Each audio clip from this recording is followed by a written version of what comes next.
Praise the Lord. கிறிஸ்துவுக்குள் மிகவும் பிரியமான என் அன்பு சகோதர சகோதரிகளே, மகிமைக்கும் கனத்திற்கும் பாத்திரராகிய நமது அருமை இரட்சகர் இயேசு கிறிஸ்துவின் இனிய நாமத்தில் உங்களுக்கு என் அன்பின் வாழ்த்துக்களை தெரிவித்துக் கொள்கின்றேன். லென்த் நாட்கள் 28ஆம் நாள் தியானமாக 40 days லைஃப் சேஞ்சிங் 40 thoughts, 40 நாட்கள் உங்கள் வாழ்வை மாற்றும் 40 குணங்கள் என்ற தலைப்பில் நம்மிடம் இருக்கக்கூடாத குணமாகிய புறங்கூறுதலை குறித்து தியானித்து இனி புறங்கூறாதவர்களாய் வாழ்ந்து தேவ நாமத்தை மகிமைப்படுத்துவோம். புறங்கூறுதல் மனிதர்களை வேதனைப்படுத்துகின்ற ஒரு செயல். இதனை ஆங்கிலத்திலே பேக் பைட்டிங் என்று அழகாக சொன்னாலும், புறங்கூறுதல் வீண் பேச்சு, பழி சொல்லுதல், தவறாக பேசுதல், அவதூறு சொல்லுதல், அபாண்டம் சொல்லுதல், கோல் சொல்லுதல், பொல்லாங்குரைத்தல் என்று பலவாறாக இது வர்ணிக்கப்படுகின்றது. இதனுடைய அஸ்திபாரமே இது இப்படி இருக்கும், இல்லை இல்லை இது அப்படி இருக்கும், நான் அப்படித்தான் நினைத்தேன், நான் நினைப்பது எப்போதுமே சரியாகத்தான் இருக்கும் என்று நமக்குள் நாமே போடுகின்ற தப்பு கணக்கின் நியாயங்கள் தான் இவை என்றால் மிகையாகாது. புறங்கூறுதல் என்பது ஒருவரை பற்றி மற்றவரிடம் அவர் இல்லாத போது பேசுவது, அதுவும் நல்லவைகளை அல்ல தீயவைகளை, அதையும் அவரிடம் அல்ல பிறரிடம் பேசுவது. ஆம், ஒருவரை பற்றி தவறான கருத்துக்களை அவர் இல்லாத போது பிறரிடம் கூறிக்கொண்டிருப்பது புறங்கூறுதல். பொதுவாக நாம் கேள்விப்படுவது ஒரு காரியம் என்றால் அதை குறித்து நிதானிக்காமல், விசாரிக்காமல், உண்மையை கண்டறியாமலேயே அதற்கு வேறுபட்ட தோற்றங்களை கொடுத்து இந்த பரந்த உலகிலே ஒவ்வொருவரும் புறம் பேசிக்கொண்டுதான் இருக்கின்றார்கள். 1 யோவான் 3:18 சொல்கின்றது, என் பிள்ளைகளே, வசனத்தினாலும் நாவினாலும் அல்ல கிரியையினாலும் உண்மையினாலும் அன்பு கூற கடவோம். நாம் முகஸ்துதிக்காக அல்ல, வசனத்தினாலும் நாவினாலும் அல்ல, நம்முடைய கிரியைகள், நம்முடைய செயல்கள் மூலமாய் ஒருவரை ஒருவர் அன்பு கூற கடவோம் என்று சொல்கின்றது. அகத்தின் அழகு முகத்தில் தெரியும் என்று ஒரு பழமொழி சொல்வார்கள். அதுபோல நாம் யார், நாம் எப்படிப்பட்டவர் என்பதை நம்முடைய முகம் பிறருக்கு வெளிப்படுத்தும் அவயமாயிருக்கின்றது. இதைத்தான் வடகாற்று மலையையும் புறங்கூறுகிற நாவு கோப முகத்தையும் பிறப்பிக்கும் என்று நீதிமொழிகள் 25:23 அழகாக சொல்லப்பட்டிருக்கின்றது. லேவியராகமம் 19:16 உன் ஜனங்களுக்குள்ளே அங்கும் இங்கும் கோல் சொல்லி திரியாயாக என்றும், நீதிமொழிகள் 26:20 கோல் சொல்லுகிறவன் இல்லாமல் சண்டை அடங்கும் என்று சொல்கிறது. நாம் அடுத்தவர்களை பற்றி ஒரு காரியத்தை மற்றவர்களிடத்தில் பகிர்ந்து கொள்ளும் போது மிகவும் ஜாக்கிரதையாக இருக்க வேண்டும். நம்மில் அநேகருடைய உறவு நிலைகளில் பிரிவு ஏற்பட்டிருப்பதற்கு ஒரு முக்கிய காரணம் இந்த புறங்கூறுதல். முகத்துக்கு முன்பாக நன்றாக பேசிவிட்டு முதுகுக்கு பின்பாக அவர்களை பற்றி மோசமாக, தவறாக, மேலும் பேசுகின்ற காரியத்தில் உண்மை இருக்கிறதோ இல்லையோ என்று கூட தெரியாமல் பேசக்கூடிய தன்மைதான் இந்த புறங்கூறுதல். இப்படிப்பட்டவர்களை கதை சொல்கிறவர்கள், ஸ்டோரி டெல்லர் என்று சொல்வார்கள். நாம் மற்றவரை குறித்து ஒரு காரியத்தை ஒருவரிடம் சொல்லும் போது இப்படி பேசுகின்றவர்களை ஸ்டோரி டெல்லர், கதை சொல்கிறவர்கள் என்று சொல்வார்கள். நாம் மற்றவரை குறித்து ஒரு காரியத்தை ஒருவரிடம் சொல்லும் போது அவர்கள் அதையே இன்னொருவரிடம் சொல்லும் போது தன்னை அறியாமலே இன்னும் கொஞ்சம் சேர்த்து சொல்வார்கள். இப்படியாக ஒன்றுமில்லாத ஒரு விஷயம் பேசி பேசியே ஒரு பெரிய விஷயமாகி தேவையில்லாத பிரச்சனைகளுக்கு வழிவகுக்கின்றதாக மாறிவிடுகின்றது. நாமே காரணமாகி விடுகின்றோம். நீதிமொழிகள் 16:28 சொல்கின்றது, கோல் சொல்லுகிறவன் பிராண சிநேகிதரையும் பிரித்து விடுகின்றான். ஆம், கோல் சொல்கிறதால், புறங்கூறுகிறதால் எத்தனையோ உறவுகள், எத்தனையோ நட்புகள் பாதிக்கப்படுகின்றது, உடைந்து போய் இருக்கின்றது. அவர்களுக்குள் இருக்கின்ற அன்பு மாறிவிடுகின்றது. புறங்கூறுதல் உறவுகளை சீர்குலைத்து விடும். மேலும் நாம் நேசிப்பவர்களையும் நம் மீது வெறுப்பு, கோபம் உண்டாக செய்யும். என கண்பானவர்களே, கோல் சொல்லுகிறது ஒரு வியாதியைப் போல. அது நம்முடைய சந்தோஷத்தை, நிம்மதியை கெடுக்கிறது மாத்திரமல்ல, பிறருடைய சந்தோஷத்தையும் கெடுத்து விடுகின்றது. நாம் கோல் சொல்லுகிறவர்களாக இருக்கும்போது நமக்கு வருகின்ற அவப்பெயர்கள் என்ன தெரியுமா? உறவுகளை பிரிக்கின்றவர்கள், அன்பற்றவர்கள், நம்பத்தகாதவர்கள், குறை சொல்கின்றவர்கள், திரித்து பேசுகின்றவர்கள், ஒன்றை நாளாக திரித்து பேசுகின்றவர்கள், வேலை வெட்டி இல்லாதவர்கள், மேலும் நல்ல குணம், நல்ல மனம் இல்லாதவர்கள் என்று சொல்வார்கள். இப்படிப்பட்ட பெயர்கள் நமக்கு வேண்டாம் இல்லையா? இப்படிப்பட்ட பெயர்கள் யாருக்கும் வேண்டாமே. நாம் மற்றவர்களுக்கு முன்பாக தைரியமாக எதை பேசுகின்றோமோ அதையே தான் பின்பாகவும் பேச வேண்டும். எதை மற்றவர்களுக்கு முன்பாக பேச மாட்டோமோ அதை அவர்கள் பின்பாகவும் பேசாமல் இருப்பதுதான் உண்மையும் உத்தமமான குணம். மற்றவர்கள் நம்மை பற்றி புறங்கூறி பேசுவதை நாம் எப்படி விரும்ப மாட்டோமோ அதே போல பிறரை பற்றி நாமும் புறங்கூறாமல் இருப்பது நல்லது. மற்றவர்கள் நம்மை பற்றி அவதூறாக பேசும்போது அது நமக்கு எவ்வளவு வலியையும் வேதனையும் தருமோ அதே போலத்தான் பிறரை பற்றி நாம் பேசும்போது அது அவருக்கும் வேதனையை தரும் என்று நாம் எப்போதாவது யோசித்திருக்கின்றோமா? நாம் எதை விதைக்கின்றோமோ அதையே தான் அறுப்போம். நீதிமொழிகள் 20:19 சொல்கின்றது, தூற்றிக்கொண்டு திரிகிறவன் இரகசியங்களை வெளிப்படுத்துவான், ஆதலால் தன் உதடுகளினால் அலப்புகிறவனோடே கலவாதே. நான் அண்மையில் செய்தித்தாளிலே படித்த ஒரு செய்தி உண்மையாகவே என் உள்ளத்தை பாதித்தது. பிரபு என்று ஒரு நபரை குறித்து போடப்பட்டிருந்தது. இவர் மிகவும் நல்லவர். இவர் ஒரு வாலிப பிள்ளை, மிகவும் நல்ல ஒரு மனிதராம், குடும்பத்தின் பாரங்களை சுமக்கின்றவராம். அவருக்கு எல்லாரிடத்திலும் நல்ல பெயர் இருந்தது. இவருடைய பெற்றோர் வெளியூரில் இருந்தபடியினால் இவர் சென்னையிலே ஒரு ஐடி கம்பெனியில் வேலை செய்து தனியாக ரூம் எடுத்து தங்கியிருந்தாராம். தன் சிறு வயதிலிருந்து ஹாஸ்டலில் தங்கி படித்தபடியினால் இவரை தனிமை மிகவும் வாட்டினதாம்.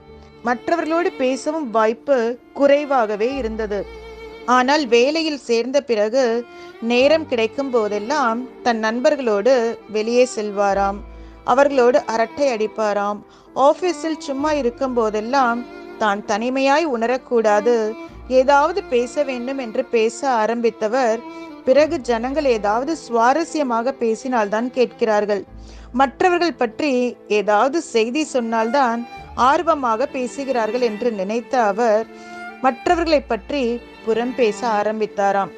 ஒருவரை பற்றி மற்றவர்களிடத்தில் பேச ஆரம்பித்த இவர் சும்மா ஏதாவது பேச வேண்டுமே என்று தன்னுடைய கம்பெனியின் மேனேஜரை குறித்து ஒரு காரியத்தை சொல்ல ஆரம்பித்தார். ஒரு நாள் அந்த கம்பெனியினுடைய மேனேஜர் பிரபுவை வேறு ப்ராஜெக்டிலே மாற்ற வேண்டும் என்று தன்னுடைய மேலதிகாரியோடு பேசிக் கொண்டிருந்தார். இதை கேட்ட அவருடைய நண்பர் மற்றவர்களிடத்தில் சொல்லும் போது பிரபு மேனேஜரை பற்றி பேசினது அவருக்கு தெரிந்து விட்டது. அவர் பிரபுவை குறித்து மேல் அதிகாரியிடம் பேசினதை நான் கேட்டேன் என்று சொன்னாராம். இதை கேட்ட அந்த நண்பர் இன்னொருவரிடம் சொல்லும் போது பிரபு மேனேஜரை குறித்து பேசினதை கேட்டு அவரை சஸ்பெண்ட் செய்து விட்டார்கள் என்று சொன்னாராம். அவர் இன்னொருவரிடம் சொல்லும் போது பிரபுவை வேலையை விட்டே தூக்கிவிட்டார்கள் என்று சொன்னார். இந்த செய்தி கடைசியாக பிரபுவிடமே வந்தது.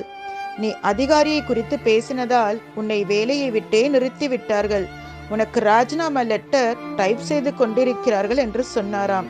அந்த நண்பர் சொன்ன ஒரு சில நொடிகளிலேயே அவரை வேறு ப்ராஜெக்டிற்கு மாற்றம் செய்த லெட்டர் பிரபுவினுடைய கைக்கு வந்ததாம். அதை திறந்து கூட பார்க்காமல் அது ராஜினாமா லெட்டர் என்று தவறாக புரிந்து கொண்ட அவர், என் குடும்பமே என்னை நம்பித்தான் இருக்கின்றது, இப்போது நான் என்ன செய்வேன், எனக்கு வேலை இல்லாவிட்டால் என் குடும்பம் கஷ்டப்படுமே என்று மனமுடைந்து போன நிலையிலே மாடியிலிருந்து கீழே குதித்து தற்கொலை செய்து கொண்டாராம். தன்வினை தன்னை சுடும் என்று இதைத்தான் பெரியவர்கள் சொல்வார்கள். அவர் ஏதோ விளையாட்டாக மற்றவர்களை பற்றி புறம் பேசின காரியம் கடைசியில் அவருக்கே வினையாக முடிந்தது. ஆம், புறம் பேசுதல் ஒரு மனிதனுடைய நல்ல குணத்தை அழித்து விடுகின்றது. இன்று நம்மை சுற்றி இருக்கும் மனிதர்களில் அநேகர் தங்களிடத்திலே பல தவறுகளை வைத்துக்கொண்டு அடுத்தவர்களின் சிறு தவறை கூட மற்றவர்களிடம் புறங்கூறி திரிவார்கள். தமிழில் இப்படியாக சொல்வார்கள், உன்னிடத்தில் ஒரு குறை இருக்கும் போது மற்றவர்களுடைய குறையை பற்றி பேசாதே என்று. ஒருவேளை அது சற்று நேரம் நம்முடைய மனதுக்கு நிறைவை தரும். ஆனால் அந்த நிறைவு தற்காலிகமானதுதான். நிரந்தர மனநிறைவு மற்றவர்களுடைய நன்மைக்காக பாடுபடுவதிலும் மற்றவர்களை சீர்படுத்துவதிலுமே இருக்கின்றது. புறங்கூறுதலை நாம் அனைவருமே கடந்து வந்திருக்கின்றோம் இல்லையா? அதனுடைய பாதிப்பை நாம் நன்றாக அனுபவித்திருப்போம். பேசுபவர்கள் நம் கண்களுக்கு முன்பாக பேசாவிட்டாலும் அவர்கள் பேசுகின்ற காரியங்கள் நமக்கு தீங்கு விளைவிப்பதாகவும் மேலும் நம்மை காயப்படுத்துவதாகவும் எப்போதும் நம்முடைய நம்பிக்கையை உடைத்து உணர்வுகளை புண்படுத்துகிறதாகவும் இருக்கின்றது. வேதாகமம் புறங்கூறுதலுக்கு அவதூறு என்ற வார்த்தையையும் பயன்படுத்துகின்றது. அதாவது ஒரு நபரின் நற்பெயருக்கு தீங்கு விளைவிக்கிறதாக இருக்கின்றது. ஒருவருடைய திருமணம், வேலை, செல்வம் மற்றும் குடும்பத்தை அழிக்கின்ற சக்தி இந்த புறங்கூறுகின்ற நாவுக்கு இருக்கின்றது. நாம் எப்படி நம் வார்த்தைகளை பயன்படுத்துகிறோம் என்பதில் மிகவும் கவனமாக இருக்க வேண்டும். நாம் என்ன வார்த்தைகளை பேச வேண்டும், எதை பேசக்கூடாது என்று கூட நம்முடைய கைகளில் கொடுக்கப்பட்டிருக்கின்ற வேதம் நமக்கு அழகாக சொல்கின்றது. அவதூறு பேசுபவர்களிடமிருந்து விலகி இருக்கவும், மற்றவர்களை பற்றி பேசும்போது நம் வார்த்தைகளை காத்து கொள்ளவும் தேவனுடைய வார்த்தை நமக்கு அறிவுறுத்துகின்றது. வேதத்தில் நாம் பார்த்தோம் என்றால் 1 சாமுவேல் 24:9 தாவீது சவுலிடம் கேட்கின்றார், உமக்கு பொல்லாப்பு செய்ய பார்க்கிறான் என்று சொல்லுகின்ற மனுஷருடைய வார்த்தையை நீர் ஏன் கேட்கிறீர் என்று. சவுல் தாவீதை விரட்டி விரட்டி கொல்ல பார்த்தான். தாவீது சவுலுக்கு பயந்து மலைகளிலும் கெபிகளிலும் வனாந்திரங்களிலும் ஓடி ஒளிந்து கொண்டிருந்தார். கடைசியில் ஒரு நாள் 2 பேரும் சந்தித்த போது தாவீது சவுலிடம், என்னை பற்றிய உண்மையை பேசாதவர்களுடைய வார்த்தைகளை எப்படி நீர் நம்பலாம் என்று கேட்கிறதை இந்த வேத வசனத்தில் நாம் பார்க்கின்றோம். சவுல் தன்னிடம் தாவீதை பற்றி பொல்லாங்கான வார்த்தைகளை பேசின மனுஷருக்கு செவி கொடுத்ததால் தான் பிரச்சனை வந்தது. தாவீதை பொறுத்தவரை கர்த்தரால் அபிஷேகம் பெற்ற சவுலின் மேல் கை போட அவர் மனதாய் இல்லை. ஆனால் சவுலோ திரும்ப திரும்ப தன்னுடைய செவிகளுக்கு எட்டிய வதந்திகளை நம்பி தாவீதை தன் எதிரியாகவே பாவித்து அவரை அழித்து விட நினைத்தார். அதனுடைய விளைவு என்னவாயிற்று? ஜனங்கள் தங்களுக்குள் பிரிய ஆரம்பித்தார்கள். சவுல் பக்கத்தில் பாதியும் தாவீது பக்கத்தில் பாதியுமாக பிரிந்தனர்.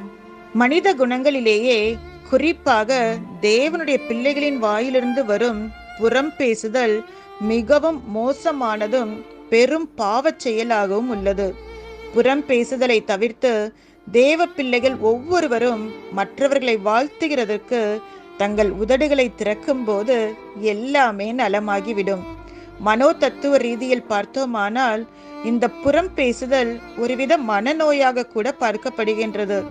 எனக்கு இதை சொல்லலைன்னா என் தலையே வெடித்து விடும் என்று சொல்கின்ற அநேகரை நாம் பார்த்திருப்போம். ஆம், மற்றவர்களிடம் சொல்லாத வரைக்கும் இப்படிப்பட்டவர்களுக்கு தூக்கம் கூட வராது. சரி, சாதாரணமாக இப்படிப்பட்ட குணத்தை, எண்ணத்தை நாம் எப்படி அகற்றுவது? ஒருவர் மனதில் வேறொருவரை பற்றி குறை பேசும் உணர்வு ஏற்படும் போது அவர் தான் குறை பேச நினைக்கும் மனிதரிடம் தான் இதுவரை கண்டு கொண்ட நல்ல குணங்களை பற்றி சிந்திக்க வேண்டும். அதாவது இருளை முறியடிக்க வேண்டுமானால் அது ஒளியினால் மட்டுமே முடியும். புறம் பேசுவது என்பது இருள். அதை அன்பான எண்ணங்கள் எனும் ஒளியினால் மாத்திரமே அழிக்க முயல வேண்டும். வெறுப்பு எண்ணத்தை அதனினும் வலுவான அன்பு என்னும் எண்ணத்தால் அழிக்கப்பட வேண்டும். மேலும் புறம் பேசுகிறதால் ஏற்படக்கூடிய பின் விளைவுகள் குறித்து சிந்திக்க வேண்டும்.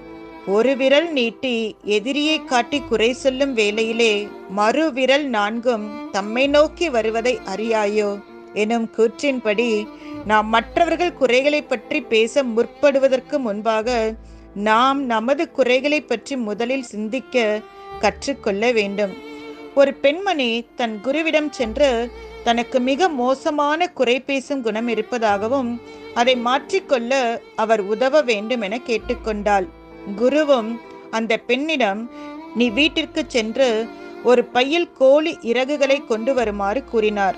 அப்படி கொண்டு வரும்போது வருகின்ற வழியிலே அந்த இறகுகளை ஆங்காங்கே இறைத்து கொண்டு வர வேண்டும் எனவும் கூறினார். அந்த பெண்ணும் வீட்டிற்கு சென்று அவர் சொன்னபடியே கோழி இறகுகளை பையில் கட்டிக்கொண்டு அவற்றை வழியெல்லாம் ஒவ்வொன்றாக போட்டுக்கொண்டே வந்தாளாம். பிறகு குருவிடம் சென்று அவர் கூறியபடி செய்துவிட்டதாக கூறினாள். குருவும், சரி, நல்லதுதான், இப்போது நீ திரும்பி சென்று இறைத்த கோழி இறகுகளை எல்லாம் மறுபடியும் சேகரித்து கொண்டு வா என்று சொன்னாராம். அதற்கு அந்த பெண்மணி, அது எப்படி முடியும்? கோழி இறகுகள் எல்லாம் காற்றில் பறந்திருக்குமே என்று சொன்னாலாம். அதற்கு குரு, குறை பேசுவதும் புறம் பேசுவதும் அது போன்றதுதான் என்று கூறினார். நீ மற்றவரை குறித்து சொன்ன சொற்கள் எல்லாம் காற்று வாக்கிலே மற்றவரிடம் 1/4 பரவ ஆரம்பித்து விட்டது. ஆதலால் இனி யாரை பற்றியும் புறம் பேசாதே, குறை பேசாமல் இருப்பதே நல்லது என்று சொன்னாராம். நான் விட்ட அம்பும் வாய்விட்ட சொல்லும் என்பதற்கிணங்க புறம் பேசும் குணம் ஒற்றுமையை குலைத்துவிடும். அதனால் ஏற்படும் தீமைகள் நீங்குவதற்கு பல ஆண்டு கூட ஆகலாம். ஆதலால் நம்முடைய பிள்ளைகள் கூட சிறு வயதில் மற்றவர்களை குறித்து, வீட்டில் உள்ளவர்களை குறித்து, அவர்களுடைய நண்பர்களை குறித்து நம்மிடம் சொல்லும் போது அவைகளில் உண்மை இருக்கிறதா என்று பார்க்க வேண்டும், தீர விசாரிக்க வேண்டும்.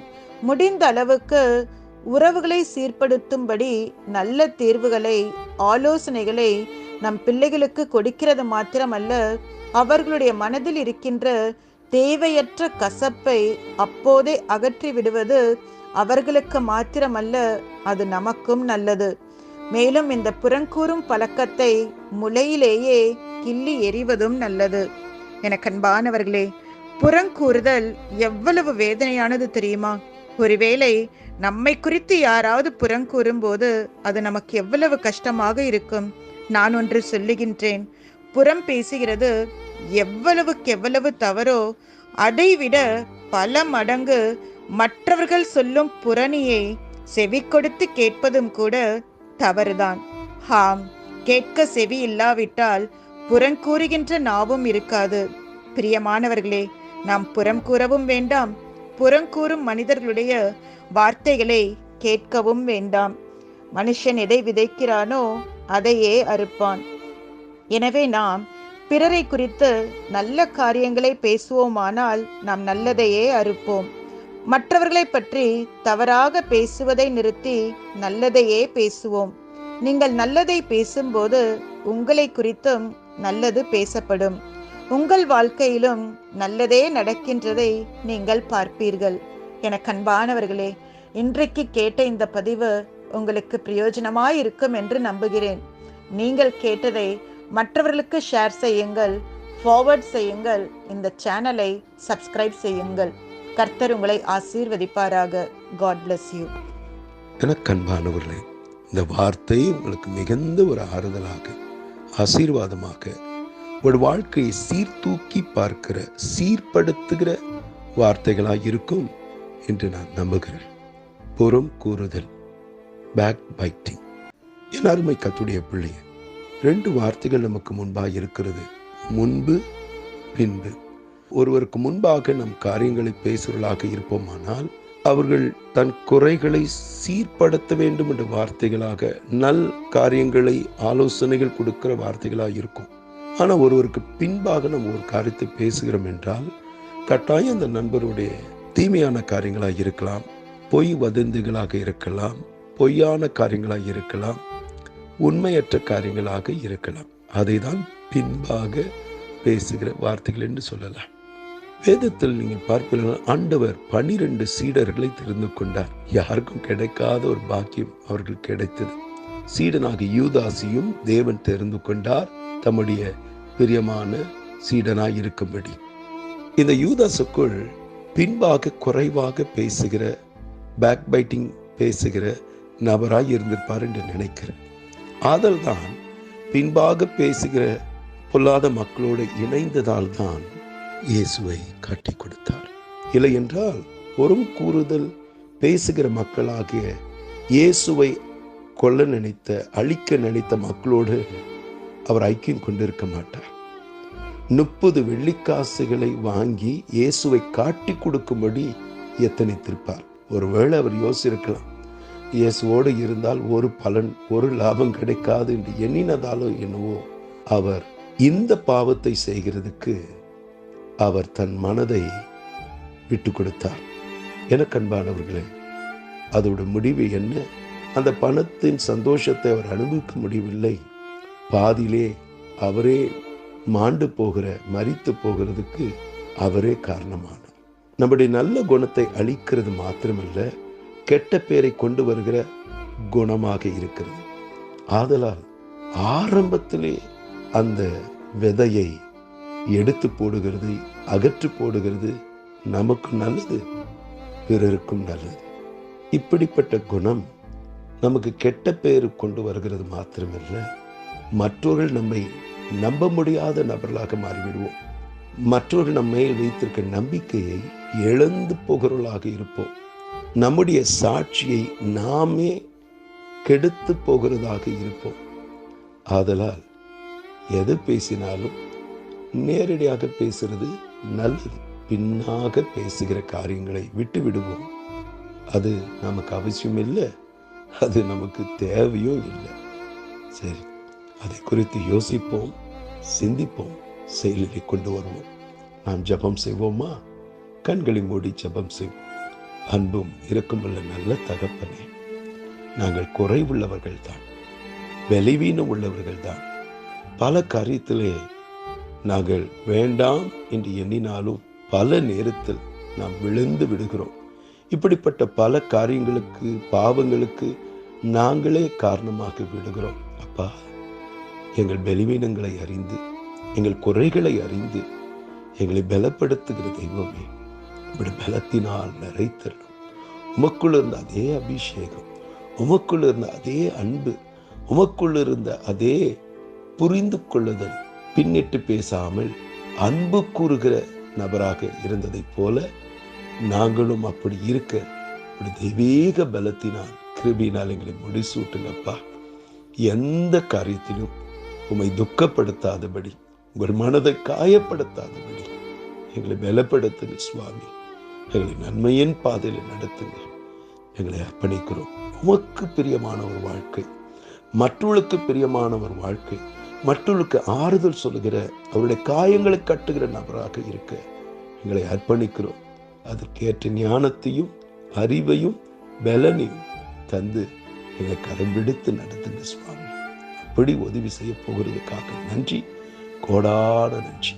இயேசு முழுமன் எடுக்க நீங்க ஜீவன் நல்ல பிதாவே. ஆமென், ஆமென்.